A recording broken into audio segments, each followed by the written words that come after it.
নমস্কার, ভাষা ও সাহিত্য জিজ্ঞাসা এই ইউটিউব চ্যানেলে আজকে অলঙ্কারের আঙিনায় আমি এসেছি আপনাদের কাছে যমক অলঙ্কার এ বিষয়ে উপস্থাপন করতে।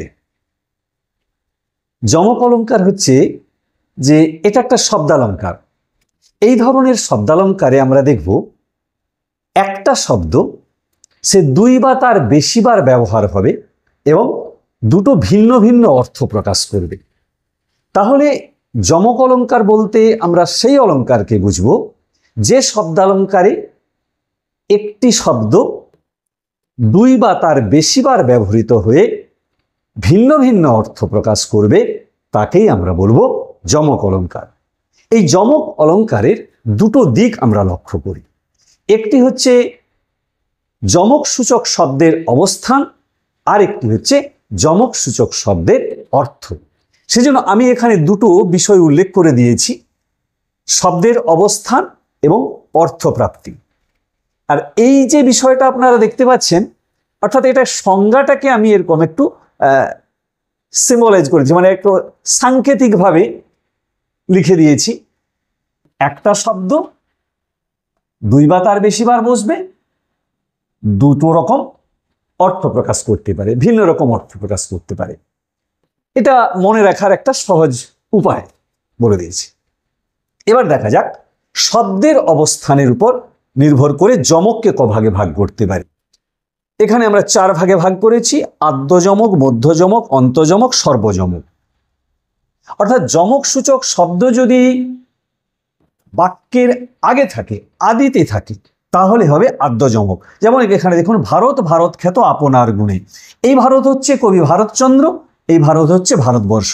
তাহলে শব্দ একটা ভারত বসেছে দুবার, দুটো ভিন্ন অর্থ প্রকাশ করেছে এবং আদিতে বসেছে, তাই আদ্য যমক। এখানে মধ্যে বসেছে যমক সূচক শব্দ প্রভাকর, প্রভাতে, প্রভাতে মনোলোভা। এই প্রভাতে মানে প্রভাকর, প্রভাতে জ্যোতিতে, আর এইটা হচ্ছে সকালে। হ্যাঁ, তাহলে এই যে প্রভাকর, প্রভাতে, প্রভাতে মনোলোভা, প্রভাতে শব্দ একটাই শব্দ দুবার বসেছে, দুটো অর্থ প্রকাশ করেছে এবং বাক্যের মাঝে বসেছে, তাই মধ্যযমক। অন্তযমক শেষে বসছে। এখানে দেখুন, এই যে ভোজন করো কৃষ্ণ জিরে আর ভজন করো কৃষ্ণ জিরে। ভোজন মানে ভোজন করি, আমরা কালো জিরে খাই, এবং যমক সূচক শব্দটি এখানে শেষে বসেছে। আর ভজন মানে ভজনা করি, প্রার্থনা করি। হ্যাঁ, তাহলে এবং কাকে না, ভগবান কৃষ্ণকে। তাহলে এই যমক সূচক শব্দ যেটা কিনা বাক্যের শেষে বসেছে এবং দুটো ভিন্ন অর্থ প্রকাশ করছে, সেজন্য এটা কি হচ্ছে অন্তযমক। আর সর্বযমক হবে যেখানে প্রথম বাক্যের যা অর্থ দ্বিতীয় বাক্যে শব্দগুলো সব এক থাকবে। দেখুন, শব্দগুলো সব এক আছে এবং অর্থ কিন্তু পাল্টে যাবে।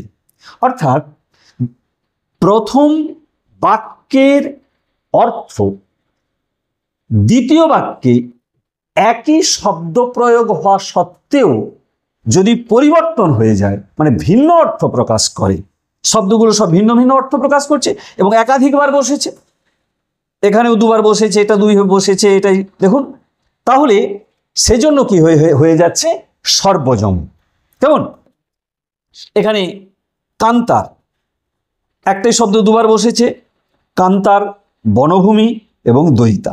আমোদপূর্ণ সৌরভপূর্ণ আনন্দিত। কান্ত বসন্তকাল প্রিয় ব্যক্তি। সহকারে সঙ্গে এবং সমাগমে। তাহলে সেজন্য এই বাক্যটির সর্বত্র আমরা যমক লক্ষ্য করছি, সেজন্য এটা হচ্ছে সর্বযমক। এবার চলে আসছি অর্থের দিক থেকে যমককে আমরা কিভাবে দেখাতে পারি বা ভাগ করতে পারি। অর্থের ভিত্তিতে আমরা ভাগ করেছি চারটি ভাগ: সার্থক যমক, নিরর্থক যমক, সার্থক নিরর্থক যমক এবং বহু অর্থসূচক যমক। সার্থক যমক বলতে আমরা বুঝবো যেখানে যমক সূচক শব্দগুলোর অর্থ থাকবে।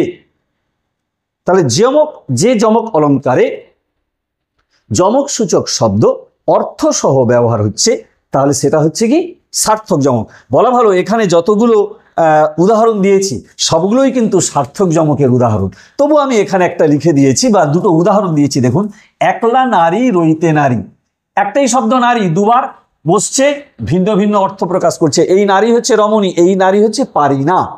তারপর একটা উদাহরণ দেখুন, জীবে দয়া তব পরম ধর্ম, জীবে দয়া তব কই। এই জীব প্রাণীকুল, আর এই জীব হচ্ছে শ্রীজীব গোস্বামী। তাহলে অর্থ রয়েছে, সেজন্য এটা হচ্ছে সার্থক যমক, এবং এখানে সবগুলো কিন্তু সার্থক যমকের উদাহরণ। এবার দেখুন নিরর্থক যমক। নিরর্থক যমকে শব্দের অর্থ একটা পাবো, আবার একটা অর্থে পাবো না, বা ধ্বনিগুচ্ছের একটা অর্থ থাকবে, একটার অর্থ থাকবে না। যৌবনের বনে মন হারাইয়া গেল, এই উদাহরণ দেখুন। এই যে বনে, এর কোনো অর্থ নেই, কিন্তু এর একটা অর্থ রয়েছে। ঠিক এইটার কোনো, এই যৌবনের বনে, এখানে যে বনে কথাটি রয়েছে বা ধ্বনিগুচ্ছ রয়েছে, এর কোনো অর্থ নেই, কিন্তু এটার অর্থ আছে। বলা ভালো, এখানে কিন্তু লাটানুপ্রাসও হতে পারে, আবার ছেকানুপ্রাসও হতে পারে। তাই আমরা, কারণ আমি এর আগের যে ভিডিও দিয়েছি সেখানে কিন্তু লাটানুপ্রাস এবং ছেকানুপ্রাস আপনারা যাচাই করে নিতে পারেন। সে কারণে এই নিরর্থক যমক কিন্তু বাংলায় প্রয়োগ অসঙ্গত, এটা ঠিক হয় না। তারপরে দেখুন সার্থক নিরর্থক যমক। কানুর পীড়িতি চন্দনের রীতি ঘোষিতে সৌরভময়। এই পীড়িতি শব্দের, পীড়িতি প্রেম, এই রীতি শব্দটির কিন্তু অর্থ নেই, আর এই রীতি শব্দের অর্থ রয়েছে। কেমন? কারণ পীড়িতি রীতিকে আমি যদি আলাদা করে দিই, এর কোনো অর্থ হচ্ছে না, কিন্তু এটার অর্থ কি? নিয়ম। তাই এটি হচ্ছে সার্থক নিরর্থক যমক। আর বহু অর্থসূচক যমক হচ্ছে যেখানে একটা শব্দ বহু অর্থ প্রকাশ করবে। এখানে দেখুন, এই যে বাস কি বাসে, কাজ কি বাসে, সে কেবল কাজ কেবল সেই পিত বাসে, সে যার হৃদয়ে বাসে, সে কি বাসে বাস করে। এখানে বাসে এবং বাস, এই শব্দগুলোর বহু অর্থ আমরা দেখতে পাচ্ছি, তাই এটি হচ্ছে বহু অর্থসূচক যমক। তাহলে বন্ধুরা, যমক অলঙ্কার কি কেমন করে হয়, বা তার সংজ্ঞা কি হতে পারে, তার ব্যাখ্যা বিশ্লেষণ কেমন হতে পারে, সেটা আপনাদের কাছে উপস্থাপন করলাম। আশা করি সবাইকে বোঝাতে পেরেছি। সবাই ভালো থাকবেন। নমস্কার।